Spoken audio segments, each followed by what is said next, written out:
Hello, Xander here. Today I'm going to walk you through tanking the Veil Guardian encounter. I'm using a Guardian with Honor, Valor, and Virtues build, which I will be posting along with this video. I do want to mention this pug group is not successful due to a breakdown in fight mechanics in Phase 5.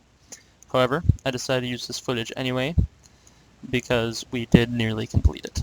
So, without further ado, let's get started. So here you can see me pulling off to the side. One thing that this group was consistently not doing was avoid getting hit or attacking him before the timer started over here. So this particular group wanted me to pug him against the wall, which is fine as long as people don't get tellied too often. So what you do is you pull him off to the side like this where I've got him near the pillar, and then you time your dodges on blues. And it's pretty useful if you're calling out blues at the same time, because that way it's less likely your DPS will get teleported. Blue.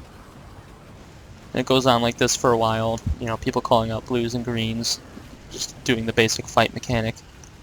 If you do happen to get teleported, Judge's Intervention down here that I've got bound to E is nice to cover the distance, because it might not get you all the way to Veil Guardian, but it'll get you a lot closer, so that way DPS won't be affected that much.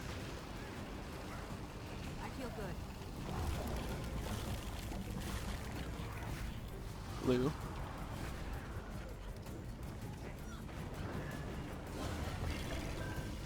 You want him phased by about 6 minutes 30 seconds, however it's still very possible to kill him with 6 minutes 15 on the clock. Anything less than that, it is unlikely that you will finish the fight before the enrage count in the enrage time.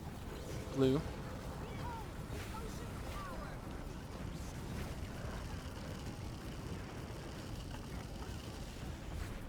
Blue. You can see there I got teleported, so I used E to get back to him as soon as possible so he didn't lose too much DPS, and now he's phase changing. So what you do as the tank is you have to come over to green zone by yourself and just hold green guardian there for a moment, and I target blue guardian so I can monitor its health, and then around 70 to 60% you'll get used to it, gauge on how much DPS, like I'd pull right now, and I started to. So that's about when, you know, based on how fast his bar was moving, that's about when you want to pull him over. And so then you just kind of run past him. Normally, Blue Guardian is pretty much at the break bar by this point, and you would, as you're running past, either use your 5 skill with shield or a break from your hammer. But then basically you just DPS Green Guardian down. If there is any reason to assist red, you may do so, because the tank, the particular build that I use, does not do a lot of damage at all. Alright, so now you're going to kind of tank them along the line for the next section here, avoiding the teleports. And as soon as the first green circle goes down, the break bar is going to happen. So it's going to happen right there. That's break bar. So once you get break bar, you need to move into the next zone. As soon as you know, I like to throw a few breaks at him. So now we're in the next zone, but you need to pull him just over the line so melee DPS can still hit it without standing in green. And then once the section disappears, you move on. And now the green circle's down again, and then generally by the time he does that blue teleport skill, you should be thinking about moving into the next zone, and I do right there. So you've got, you know, a few seconds to play with, but the reason you need to do this is because if he does a break bar in the zone previous on phase 5, that can be a very bad thing because he tends to spawn a green circle right after break bar. Break. So right there what I did is I just ran up and used my number 4 skill on hammer to try to help with the break bar. And so then there's a green circle and blue tellies. When you have a break bar, that can sometimes throw off the green circles, so we got 2 green circles in that one, I believe, or just a really delayed green circle, but it's pretty easy to time it off of the blue circles. If you have a green circle and then blue circles go down, it's pretty much time to move to the next section. So like right there, I'm going to move to the next section right about now. And then it's also important to try to keep Veil Guardian moving so you don't get hit by Seekers. Green. So then this just continues through phase 3 like this.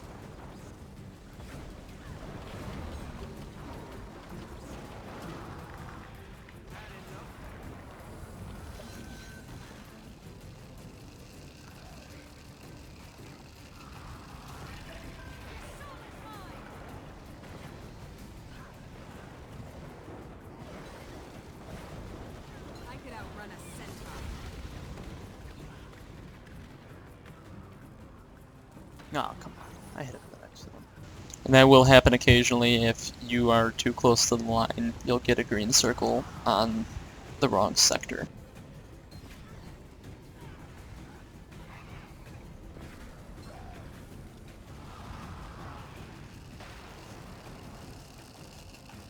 Sometimes, if it looks like people aren't going to make it, you can use your Merciful Intervention to teleport to a green circle, but that is usually only a last resort. And here we go, moving into Phase 4. Same thing as Phase 2.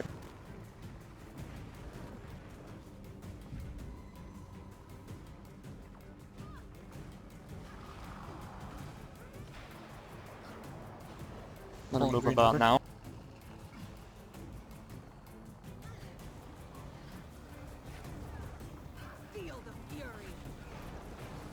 Break.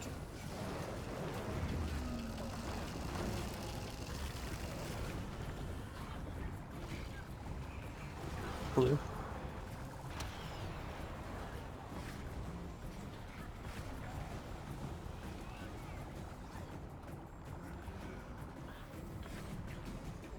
Break.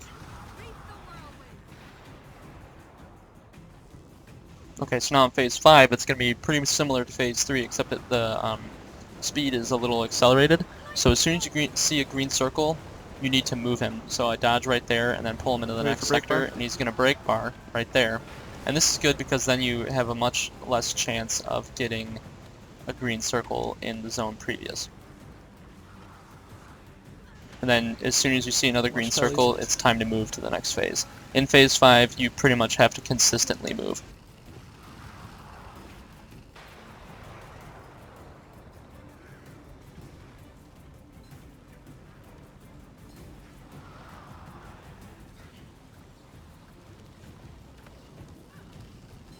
So sometimes you don't even stop moving, like right there.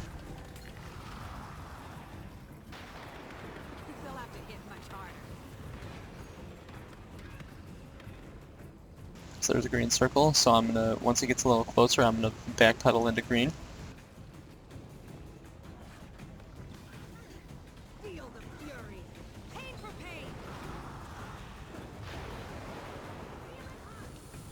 Try to not run the Veil Guardian directly over green circles in case he spawns blue teleports.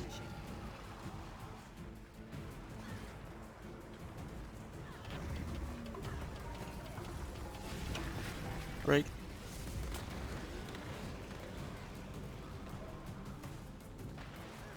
At this point, their DPS is falling behind a little bit. They've only got about 40 seconds. See you lights down.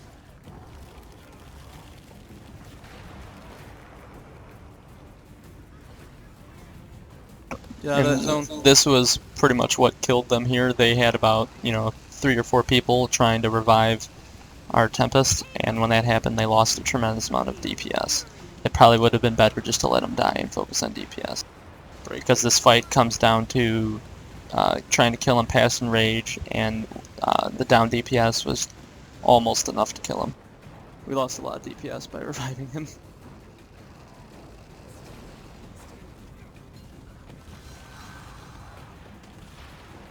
Alright, there's Enrage. Keep it up, guys.